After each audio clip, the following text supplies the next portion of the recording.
एक बार की बात है, एक दूरदराज के पहाड़ी गांव में, जहां सूरज ढलते ही अंधेरा इतना घना हो जाता कि हाथ की उंगलियां तक नजर नहीं आती, वहां एक पुरानी हवेली खड़ी थी जिसे लोग काली हवेली कहते थे। उसकी दीवारें सदियों की धूल और खून के धब्बों से सनी हुई थी।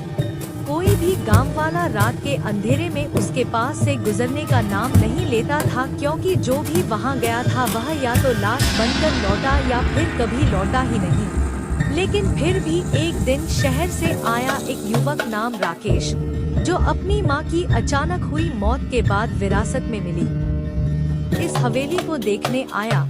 वह आधुनिक सोच का था, भूत प्रेत पर हंसता था। उसने हवेली के मुख्य द्वार को धक्का दिया तो वह चर चर की आवाज के साथ खुल गया, मानो सदियों से इंतजार कर रहा हो किसी जीते जागते इंसान का। अंदर घुसते ही ठंडी हवा का झोंका आया जो हड्डियों तक ठिठुरा देने वाला था। दीवारों पर लगे पुराने तस्वीरों में आंखें ऐसी थी मानो जीवित हों और उसे घूर रही हों। राकेश ने बिजली का स्विच दबाया लेकिन रोशनी नहीं आई।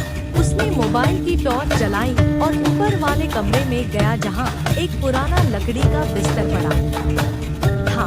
रात का पहला पहर बीत चुका था जब उसे लगा कि कोई उसके नाम से पुकार रहा है, राकेश, राकेश, आओ मेरे पास।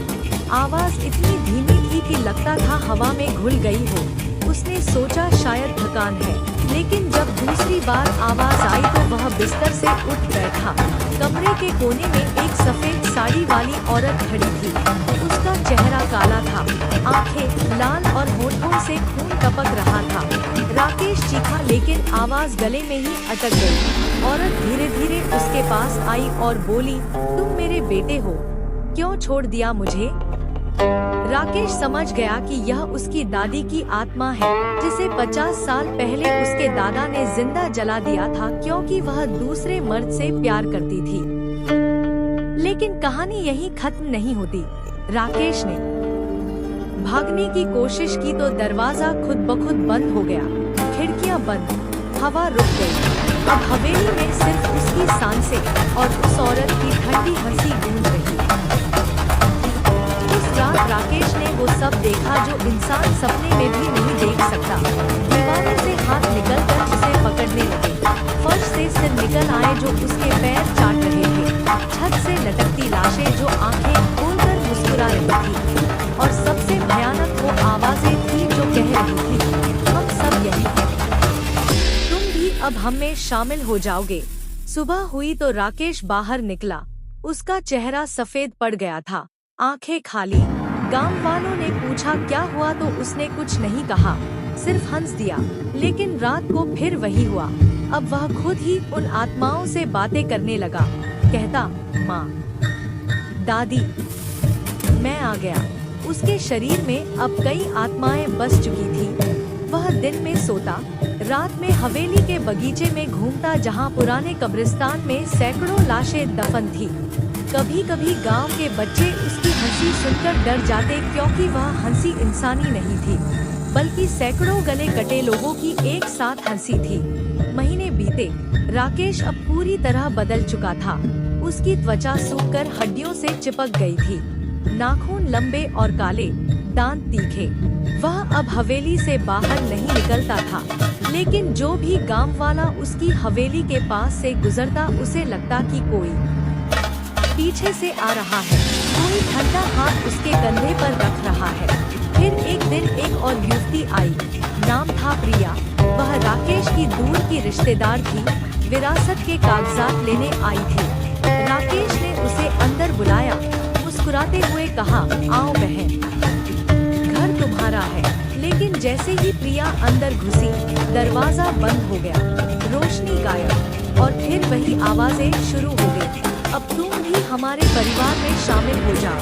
प्रिया चीखी, भागी, लेकिन हर कमरे में वो औरत खड़ी थी। वो बच्चे जो कभी जिंदा जलाए गए थे, वो औरतें जिन्हें जहर पिलाकर मारा गया था, सब प्रिया को घेरकर खड़े थे। प्रिया ने देखा कि राकेश अब उनमें से एक है। उसकी आंखों में सिर्फ अंधेरा था। उसने प्रिया का गला पकड़ा और बोला, अब तुम कभी नहीं जाओगी। प्रिया प्रिया की चीखें हवेली की दीवारों में समा गई। सुबह गांव वालों ने देखा कि हवेली का दरवाजा फिर खुला है, लेकिन अंदर कोई नहीं। सिर्फ एक नया फोटो दीवार पर लगा था जिसमें प्रिया मुस्कुरा रही थी, लेकिन उसकी आंखें लाल थीं। और अब कहानी आगे बढ़ती है, क्योंकि हर साल एक नया इंसान आता है, विरासत लेने, संपत्ति बेचने या सिर्फ देखने, लेकिन वह कभी लौटता नहीं। हवेली अब और भी भूखी हो गई है। उसकी दीवारें और मोती, छत और नीची, और रात को जब हवा चलती है तो उसमें सैकड़ों नाम सुनाई देते हैं। राकेश, प्रिया, दादी, माँ, और अब तुम्हारा नाम भी। हाँ, तुम्हारा भी, क्योंकि जब तुम ये पढ़ रहे हो तो शायद तुम भी उस गांव के पास से गुजर रहे हो। शायद तुम्हारी कार खराब हो गई है, शायद तुम्हें रात गुजारने के लिए एक पुरानी हवेली दिखाई दे रही है, और शायद तुम सोच रहे हो कि अंदर चलकर देख लूं। लेकिन याद रखना, जैसे ही तुम कदम रखोगे दरवाजा बंद हो जाएगा, रोशनी चली जाएगी, और फिर वो आवाज आएगी, आओ, आओ मेरे पास।